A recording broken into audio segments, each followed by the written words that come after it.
Hi, and welcome back to another episode of Perspective, where I, Tony from Art Gallery, sit down with friends all over the world to talk and to learn new perspectives around Indonesian textile art.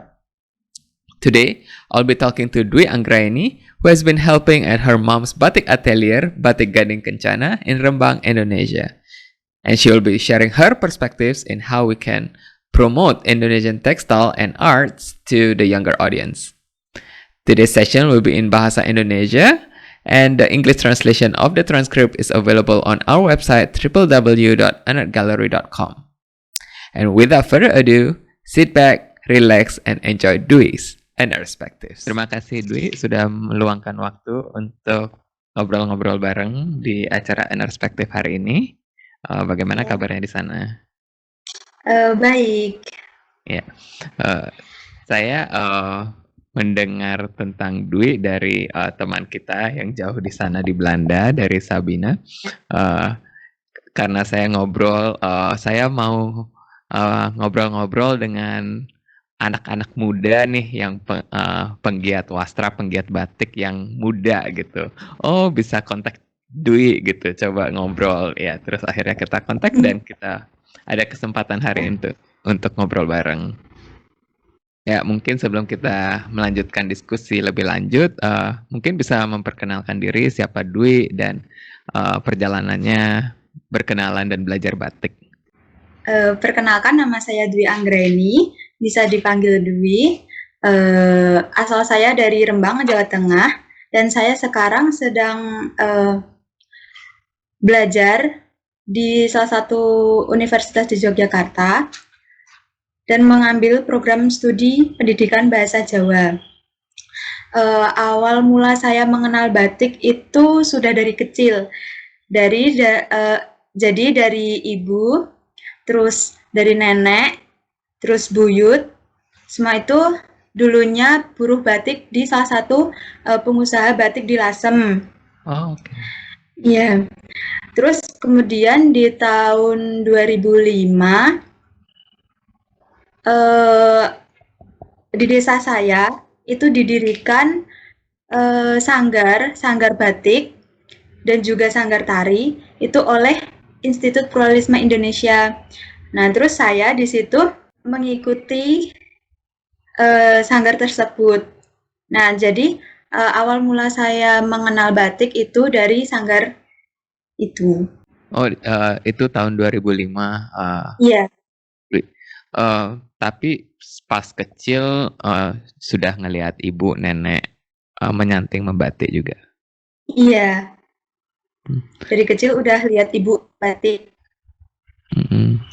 Dan kalau di rumah, kalau ibu itu dulu kalau batik kan siangnya itu batik di tempat workshop batiknya, terus kalau malam juga batik di rumah gitu. Jadi dari kecil udah biasa lihat ibu batik gitu. Dan kalau Dwi sendiri umur berapa waktu itu pas 2005 belajar di IPI? Kelas 3 kalau nggak salah. 3. 2005. Ya. 3 SD, 3 SMP? 3 SD. Oh, oke. Dan itu diteruskan sampai sekarang. Apa yang membuat Dwi tertarik dengan batik? Yang membuat saya tertarik pada batik itu sebenarnya prosesnya. Ketika saya melihat ibu saya membatik, terus kemudian melihat prosesnya dari awal mulai mendesain batik itu sendiri, kemudian mulai nyanting, terus mewarna, melorot, semuanya itu membuat saya untuk tertarik untuk mempelajari lebih dalam tentang batik itu sendiri. Terus melihat motif-motif batiknya sendiri itu pasti batik tuh memiliki filosofi masing-masing gitu setiap motifnya. Jadi itu yang membuat saya tertarik buat mempelajari batik. Kalau motif, apa Dwi punya motif favorit atau motif yang sangat mengesankan untuk Dwi? Motif yang paling saya suka itu motif naga. itu naga yang dipadu padankan dengan isen-isen dari Jawa. Jadi itu kan batik Lasem itu kan masih terpengaruh oleh budaya Tionghoa sama budaya Jawa itu sendiri gitu. Hmm. Dan naga, kenapa naga? Karena melambangkan kemakmuran kalau yang saya baca dari itu sendiri, simbol naga itu sendiri. Terus ketika seseorang memakai naga itu kelihatan lebih eh, apa kelihatan lebih tegak, kelihatan eh, lebih bagus aja ketika memakai naga gitu. Jadi saya suka dengan motif naga sendiri. Jadi Dwi suka bikin batik naga. Kalau saya belum membatiknya, tapi membantu ibu buat pola gambarnya itu sendiri. Oh, gambarnya gitu. Iya. Yeah. Dan ibu sekarang jadi mendirikan satu workshop sendiri kan yang namanya Batik Gading Kencana. Yeah. Mungkin boleh diceritakan sedikit sejarah workshopnya. Iya.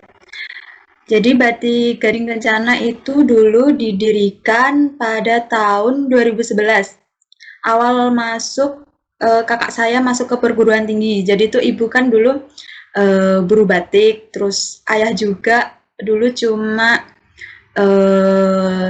tukang ojek gitu. Jadi gimana nih ibu saya tuh berpikiran gimana nih cara nambah penghasilan, masa kayak gini-gini aja nanti nggak cukup buat biayain kakak kuliah gitu. Terus akhirnya ibu itu mulai tahun 2010 itu dulu ketika membatik di salah satu pengusaha itu ibu nggak minta gaji tapi minta dikasih selembar kain mori gitu bahan, terus dikasihlah, terus kemudian oleh ibu itu dibatik sendiri, kemudian kalau mau warna itu dititipin ke pengusaha itu, kemudian melorotnya juga, habis itu jadi terus dijual.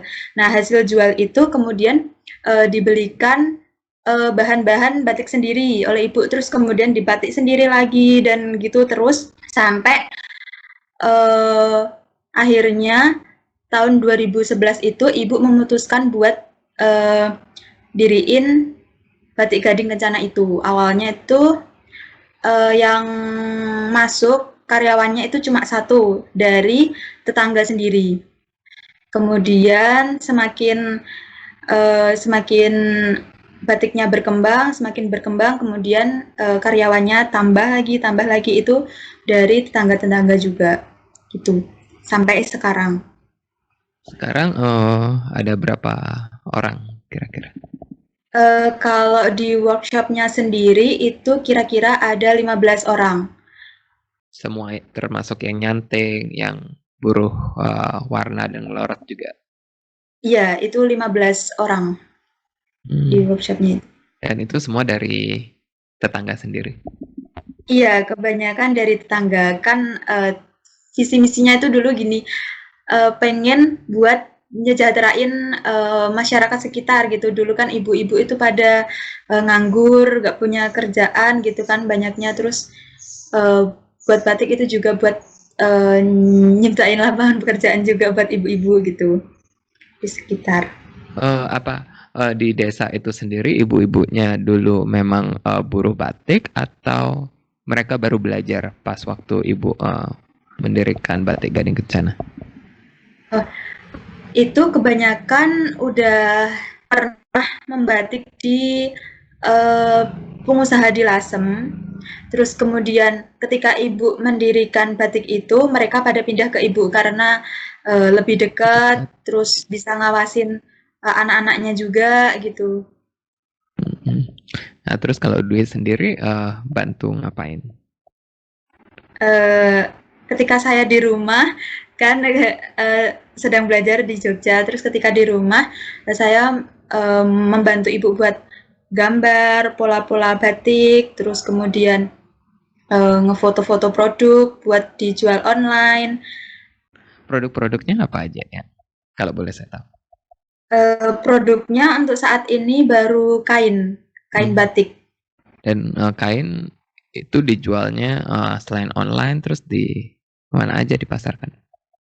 Oh, pasarannya tuh jadi ibu tuh punya ini toko di Tamrin, sewa toko. Jadi tiap Di bulan itu Jakarta. pasti ngirim ke sana. Sama biasanya tuh ini diambilin reseller gitu. Jadi ada reseller. Kalau boleh tahu apa sih ciri khas dari batik Gading Kencana sendiri? Ada Ya. nggak? Ciri khasnya dari batik Gading Kencana itu sebenarnya batik Klasem tuh dari segi motif, warna, semuanya tuh hampir-hampir mirip ya. Tapi pasti masing-masing pengusaha itu pasti memiliki ciri yang berbeda-beda. Misalkan warna merah itu pun merahnya juga beda-beda masing-masing pengusaha. Jadi batik Gading Kencana sendiri itu memiliki ciri khas di klasikannya, di batik klasikan Lasem, yaitu batik tiga negeri. Nah, jadi di motif itu di batik klasikan itu diperkuat jadi ciri khas batik Lasem, yaitu cantingannya diperhalus, terus motif warna sendiri itu warnanya juga beda, warnanya merahnya merah darah ayam yang pekat, terus kemudian birunya, terus kemudian dari warna soganya. Dan dengan biasanya itu kan kalau batik klasikan Lasem, terus batik tiga negeri itu biasanya dijual dengan harga yang lumayan mahal, tapi di batik Gading Kencana sendiri itu menawarkan harga yang masih affordable dan maksudnya dengan motif yang seperti itu, terus yang lebih lembut, yang lebih cantingannya lebih halus, kemudian warnanya yang berani, itu masih dengan harga yang standar gitu. Jadi itu yang menjadi ciri khas dari batik Gading Kencana sendiri itu di klasikannya. Jadi setiap reseller mencari batik klasikan Lasem itu pasti nyarinya di ibu. Gitu. Ya, mungkin ntar saya mencoba untuk mencari beberapa batik klasikan dari batik Gading Kencana. Ya, Dan itu kebanyakan dijual sebagai bahan baju berarti ya? iya. Saat ini dijualnya masih berupa bahan baju. Ya. Dan bagaimana respon pasar tentang batik Gading Kencana? Respon pasar untuk saat ini yang saya lihat dari ibu tuh semakin hari semakin bagus buat respon pasar. Semakin banyak peminatnya, terutama buat yang klasikan itu. Jadi ketika barang jadi, terus jadi tuh batik Gading Kencana sendiri udah memiliki customer ini tetap, jadi tiap barangnya jadi, kemudian kirim foto, itu langsung pada mau gitu. Ini mau Bu gitu langsung. Mungkin harus sampai pesan dulu ya? Iya, kita harus pesan dulu gitu. Kalau pesan kira-kira berapa lama tuh untuk satu motif yang klasik tiga negeri seperti contohnya? Oh, yang tiga negeri itu biasanya 3 bulan buat nyelesain semuanya. Ya. Dan itu karena semua prosesnya semua masih manual. Iya, masih manual. Dan mungkin secara garis besar dari batik Gading Kencana sendiri apa saja tantangannya? Tantangan batik Gading Kencana itu yang pertama semakin banyaknya nih batik-batik batik cap, batik printing gitu dengan harga yang murah dan motifnya juga lembut-lembut. Itu menjadi salah satu tantangan buat batik Gading Kencana sendiri. Terus yang kedua itu semakin banyaknya sekarang pengusaha-pengusaha baru batik Lasem sendiri itu di Rembang. Jadi gimana nih caranya buat Gading Kencana sendiri itu mengeluarkan inovasi terus biar nggak kalah sama pengusaha-pengusaha baru dengan inovasi barunya sendiri itu. Gitu. Mungkin bisa diceritakan sedikit ada inovasi-inovasi apa aja yang dilakukan? Untuk inovasi sekarang ini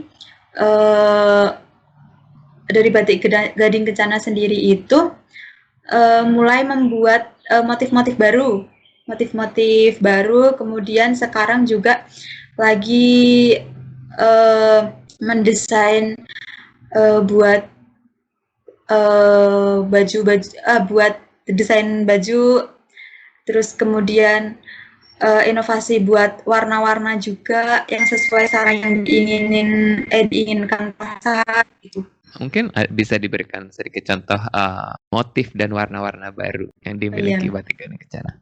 Untuk motif kemarin berinovasi membuat motif seperti topeng, kemudian motif bunga teratai, terus sebenarnya motif-motifnya tuh masih yang masih ada di sekitar sih, maksudnya masih yang ada di sekitar Lasem. Terus dari segi warna lebih nyiptain warna-warna sekarang nyiptain warna soft kayak warna coklat, tapi coklatnya yang coklat susu gitu. Terus birunya biru Tosca, terus ada pink, tapi pinknya yang beragam, ada yang pink Fanta, terus hijau, warna hijau yang agak-agak warna kecoklatan gitu. Oh, kayak hijau lumput gitu ya. Gitu. Oh, dan itu semua sekarang pewarnaan sintetis atau warna alam? Untuk saat ini warnanya warna sintetis, tapi Ibu juga ada beberapa yang batiknya pakai warna alam gitu. Tapi enggak cuma beberapa sih yang pakai warna alam gitu. Soalnya juga ini bahannya juga terbatas buat bikin warna alam untuk saat ini. Ya. Ya, dan juga karena proses warna alam itu kan sangat ini ya. Iya. Lama dan proses celup berulang kali itu bisa ini.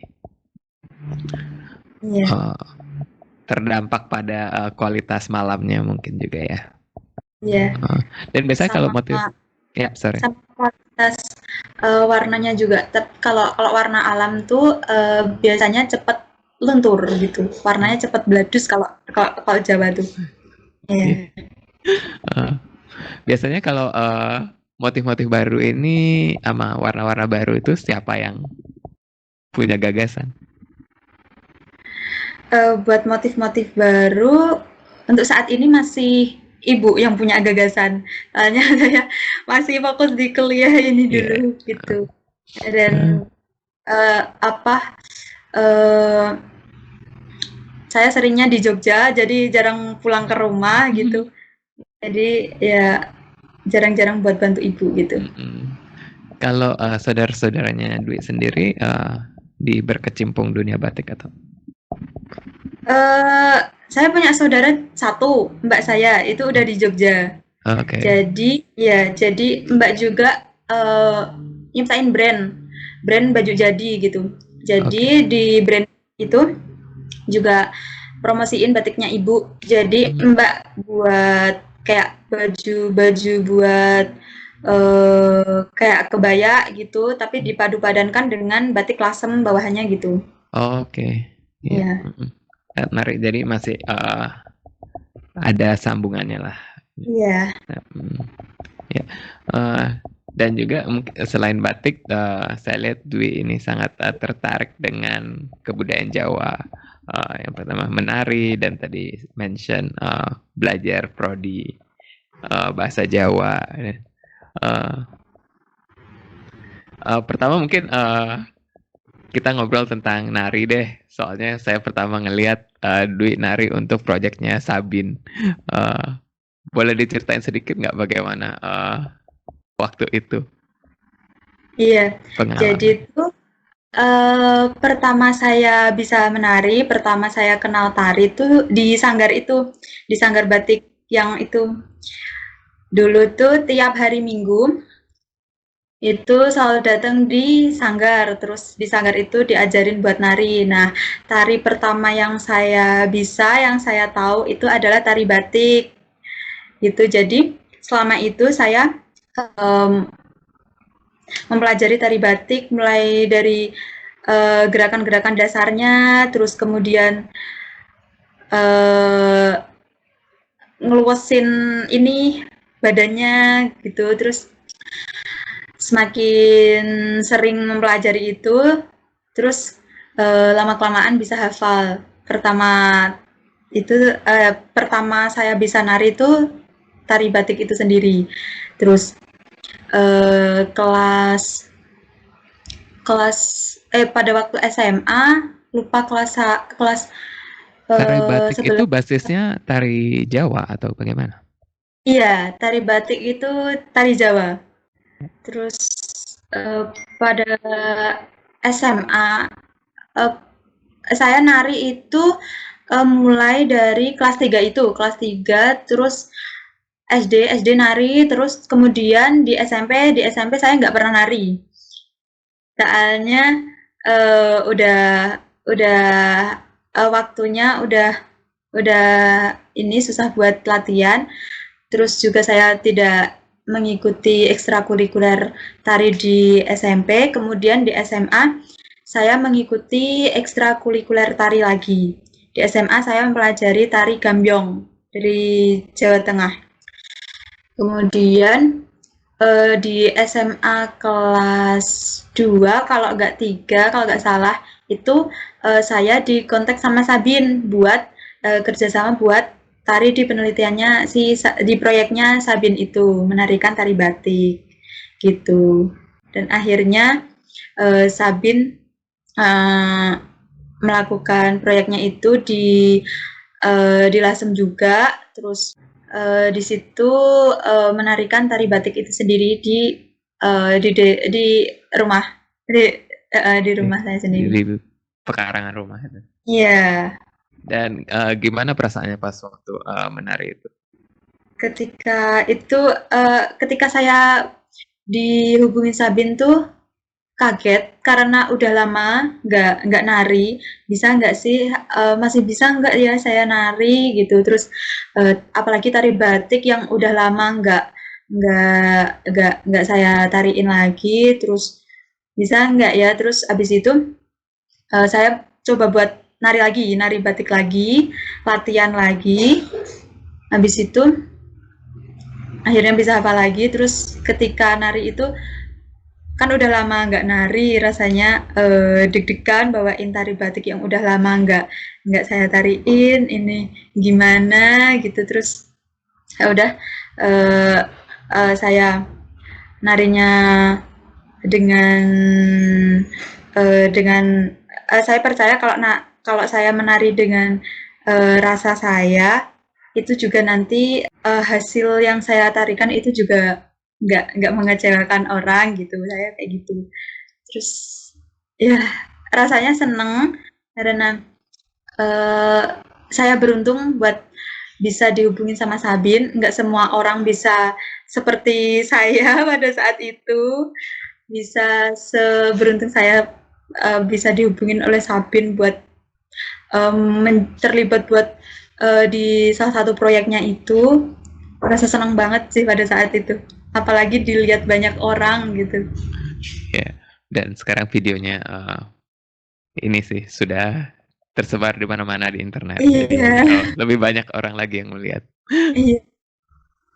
Saya Uh, ingat sih kata Sabin itu uh, kepada saya pada saat itu kayak gini, Sabin, mungkin kamu di sini itu bukan siapa-siapa, mungkin orang lain nggak mengenal kamu, tapi di sana di Belanda kamu mungkin menjadi artis gitu, menjadi terkenal di sana kayak gitu. Itu yang membuat saya begitu bangga ketika oh saya bangga pada diri saya gitu. Iya, iya. Yang jelas mungkin ya lebih banyak orang lagi, nggak hanya di Belanda aja. Oh iya. Boleh tahu nggak sebenarnya cerita tari batik itu apa ya?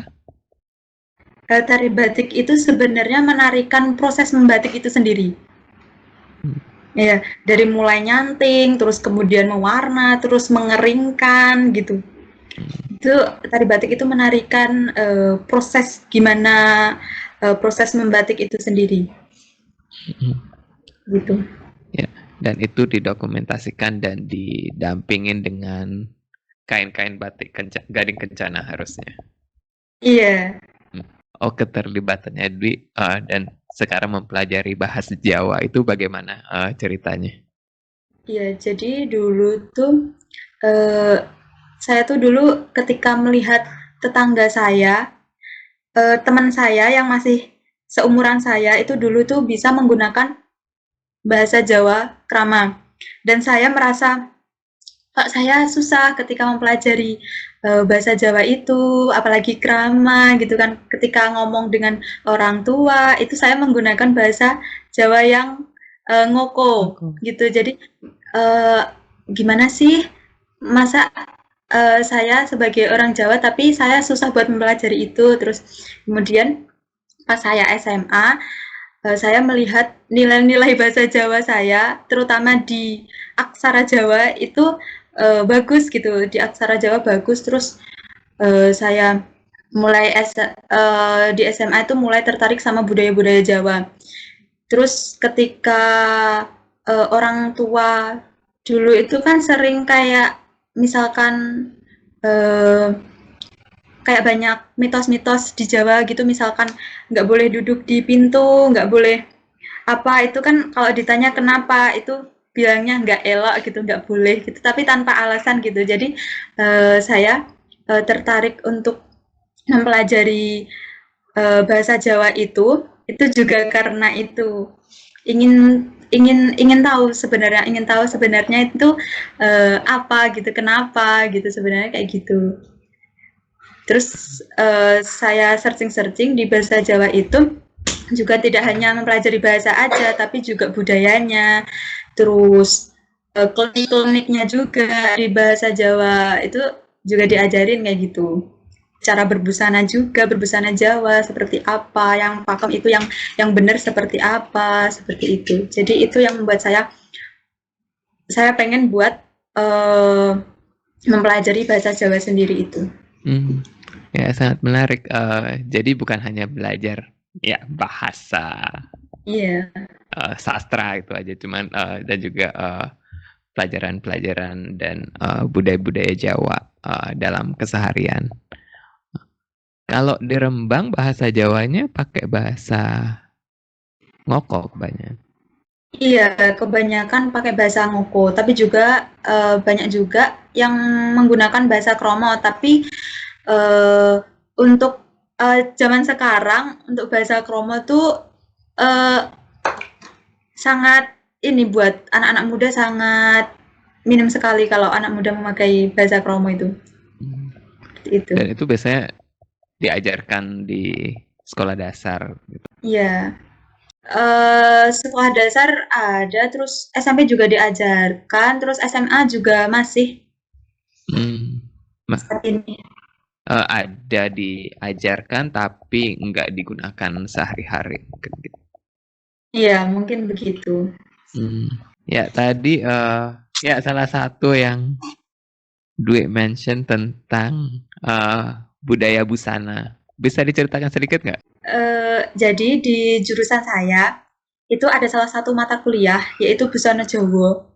Jadi di situ kami diajarkan buat gimana sih cara memakai kebaya yang benar, terus memakai jari yang benar, terus cara ngewiru yang benar itu seperti apa gitu. Terus ketika perempuan memakai jari itu wirunya harus jumlahnya berapa gitu. Terus wirunya itu harus menghadap ke kiri gitu, itu di busana Jawa itu diajarin. Terus gimana memakai stagen, kok stagen tuh kayak ini apa sih namanya, kayak ikat di pinggang itu loh buat ngancengin jari itu sendiri gitu. Korset, seperti korset. Iya, korset, iya seperti korset. Terus di situ diajarin buat ngewiru kain kain jari itu yang benar tuh seperti apa, terus ukurannya itu harus 3 jari 2 jari, sorry, 2 atau 3. Jadi itu uh,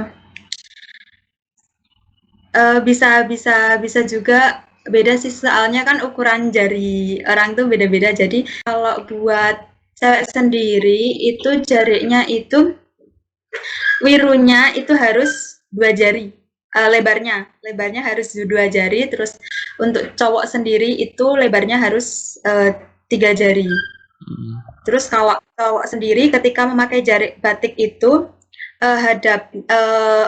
ketika memakai motif parang itu harus ke arah misalkan dari atas ke bawah itu harus dari kanan ke kiri. Kemudian kalau perempuan itu dari kiri ke kanan. Jadi ketika melihat pengantin Jawa itu biasanya tuh kalau memakai jari parang itu bentuknya V gini.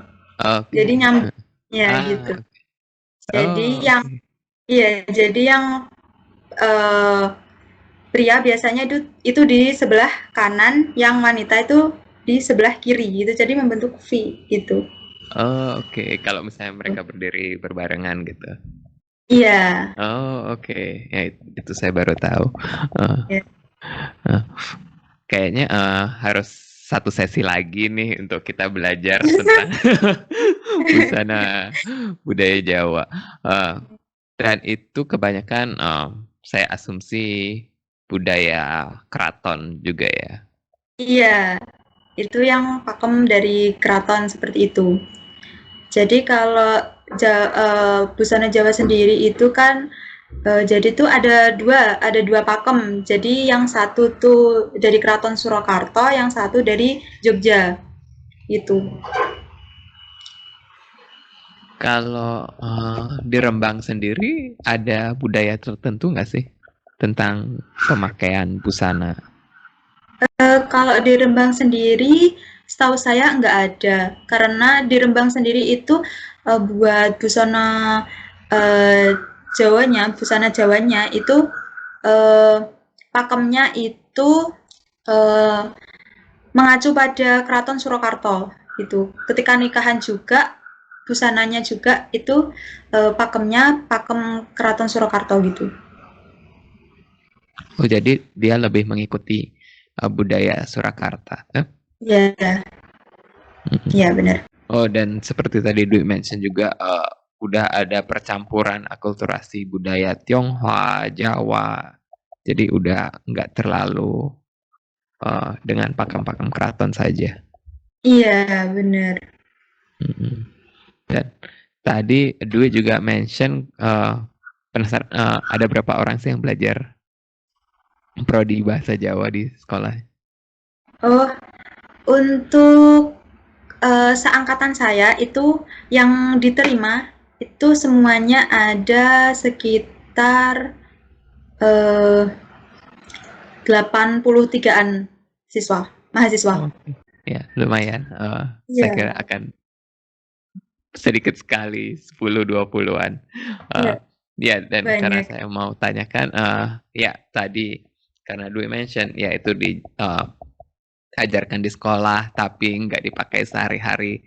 Jadi bagaimana menurut Dwi perkembangan budaya, perkenalan budaya Jawa dan khususnya membatik di kalangan muda seangkatan dengan Dwi? Buat di kalangan muda seangkatan saya untuk mempelajari batik sendiri itu malah semakin kesini semakin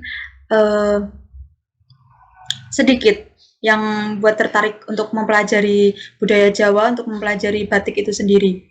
Karena kebanyakan kalau saya lihat di anak-anak muda di desa saya, itu kebanyakan setelah mereka lulus SMA, itu mereka pasti bekerjanya di pabrik, terus keluar kota, kerja di mana gitu, dan mereka sama sekali tidak tertarik buat menjadi pengrajin batik gitu, buat mempelajari batik di daerahnya sendiri. Itu mereka kayak mindset mereka mungkin batik itu, pengrajin batik itu kayak hanya untuk orang-orang tua gitu. Anak kayak di anak muda sendiri kayak kurang tertarik buat mempelajari batik itu sendiri. Semakin hari jadi semakin minim buat ini generasi muda yang mempelajari batik itu sendiri. Gitu kalau di sekitar saya yang saya lihat seperti itu. Dan kalau untuk Dwi sendiri bagaimana rencana ke depannya? Rencana ke depan untuk saat ini yang saya lakukan buat ayo dong kita pelajari batik lagi, ayo dong kita pakai batik, terus kayak gitu tuh saya terapin ke diri saya sendiri. Jadi saya sekarang saya usahain ketika kemana-mana saya sering pakai kain batik. Jadi saya sekarang lagi suka banget pakai kain batik kemana-mana. Jadi menurut saya ketika saya memakai kain itu, jadi kain itu bisa dipadu-padankan dengan pakaian apapun dan bisa dibentuk sesuai apa yang kita inginkan kayak gitu. Jadi untuk saat ini yang saya lakukan buat ngenalin batik, terus buat kayak promosiin batik lagi gitu dengan saya pakai batik itu sendiri ketika saya bepergian. Jadi untuk saat ini tuh ketika saya mau pakai batik itu banyak teman-teman saya yang tanya, ini tuh sebenarnya batik apa, terus ini tuh batiknya prosesnya itu kayak gimana. Mereka juga sering tanya kayak gitu, terus harganya dan tanya juga harganya berapa, terus cara pakainya seperti apa gitu, seperti itu. Dan juga saya yang mau saya lakukan juga, saya mau bikin konten untuk saat ini buat cara memakai kain batik gitu. Yang bisa dibadankan dengan pakaian apapun untuk generasi muda khususnya. Ya, sangat menarik dan ya teman-teman juga pasti bisa dibilang mulai dengan diri sendiri dari Dwi dengan pakai, terus orang-orang mulai tertarik dan mulai nanya gitu, mau tahu lebih lanjut lagi. Bagaimana sih reaksi orang-orang yang non lasem terhadap batik lasem yang Dwi pakai? Apalagi di prodi bahasa Jawa yang mereka mungkin lebih ke mengenal batik dari sisi pedalaman mungkin ya. Iya. Batik keraton gitu. Iya. Apa reaksinya sewaktu mereka melihat batik lasem? Reaksinya cukup bagus. Terus pada nanya kayak gini, misalkan, kok batiknya ini ya, batik lasem tuh ternyata tuh ciri khasnya tuh kebanyakan kayak lebih penuh gitu, motifnya lebih penuh, terus isan-isannya juga lebih banyak, lebih beragam, dan ternyata batik lasem tuh isan-isannya tuh kayak ini ya, kayak menggambarkan alam sekitar ya gitu. Terus responnya dari teman-teman saya tuh bagus, malah pada suka buat ini karena kalau batik pedalaman itu kan biasanya kalau batik di Jogja sendiri itu kan pasti warnanya itu kan mungkin coklat hitam atau coklat putih gitu kan, masih kayak gitu. Tapi kalau batik lasem sendiri itu kan memiliki warna yang beragam, jadi mereka tertarik untuk batik lasem itu sendiri. Ya itu sangat menarik ya, yang kontras dari batik lasem dengan batik pedalaman yang bikin mereka pengen tahu. Iya. Mungkin mau tanya apa sih kira-kira tantangannya di kalangan muda untuk kita memperkenalkan budaya atau memperkenalkan wastra. Menurut Dwi bagaimana kita bisa merangkul atau bikin dia lebih happening lagi? Jadi itu menurut saya buat nge-upin lagi buat ini batik dan wastra Indonesia sendiri itu berawal dari diri sendiri dulu sih menurut saya, buat dipakai aja dulu. Nanti kalau menurut saya dengan kita memakai itu juga semakin banyak juga orang yang tahu seperti itu.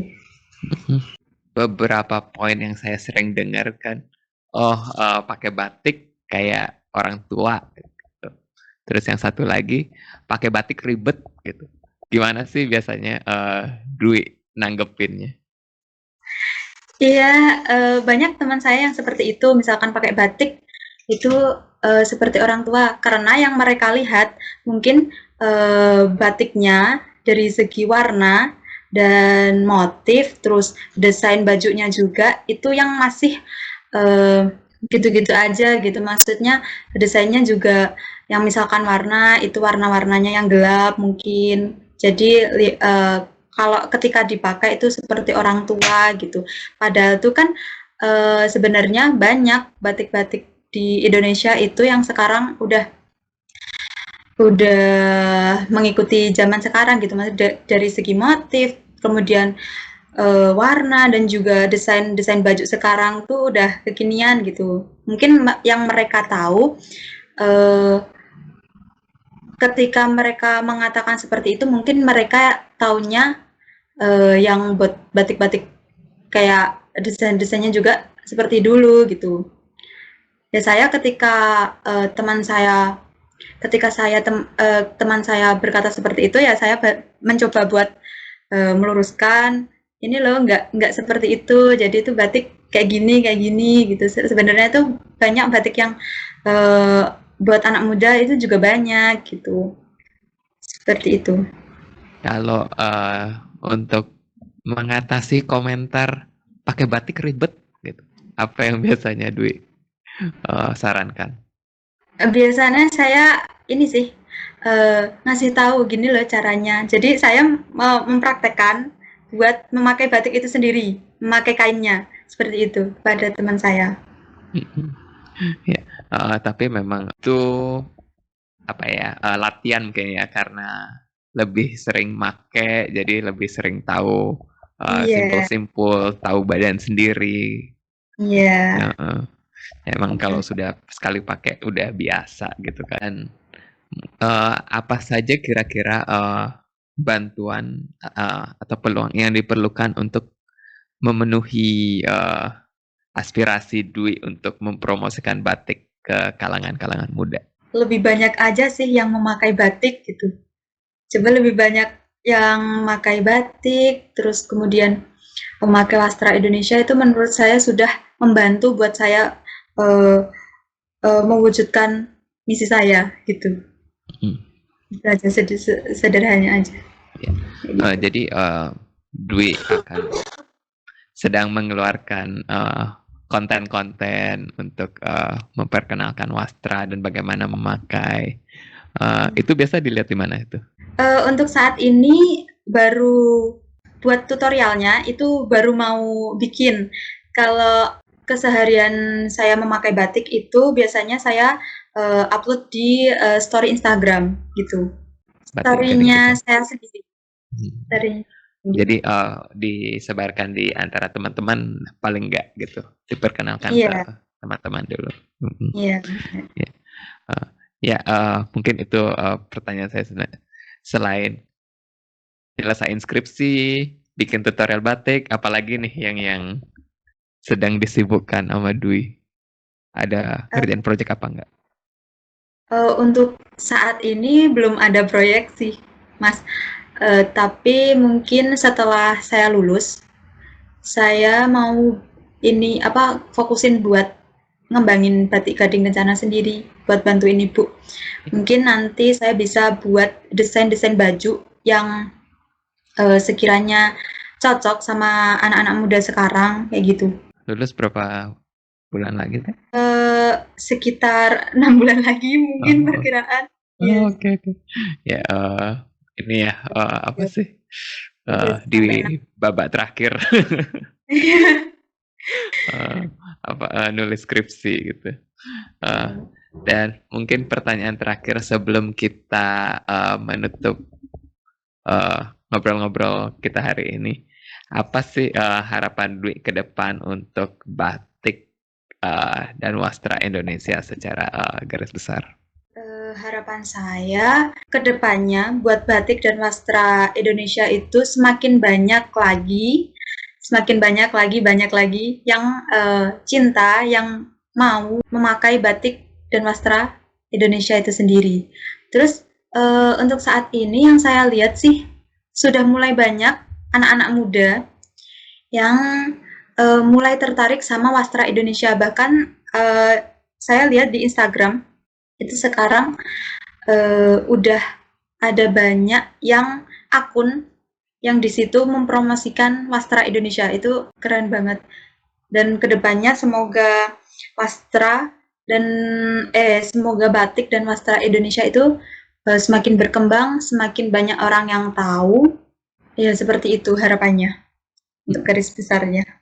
Ya, untuk bisa memperkenalkan budaya Indonesia sendiri ya. Yeah. Untuk mencintai budaya dan produk Indonesia. Iya. Ya, sekali lagi terima kasih Dwi untuk bincang-bincang hari ini. Mas. Ya, saya suka energi anak-anak muda untuk memperjuangkan budaya wastra Indonesia. Terima kasih sudah mengikuti acara Perspectives hari ini. Jika teman-teman suka, wawancara sebelumnya bisa didapatkan di IGTV atau di website kami www.ernestgallery.com. Ikuti kami terus di sosial media @ernestgallery, di Facebook dan Instagram untuk mengikuti dan mengetahui acara kami selanjutnya. And until next time, stay safe and take care.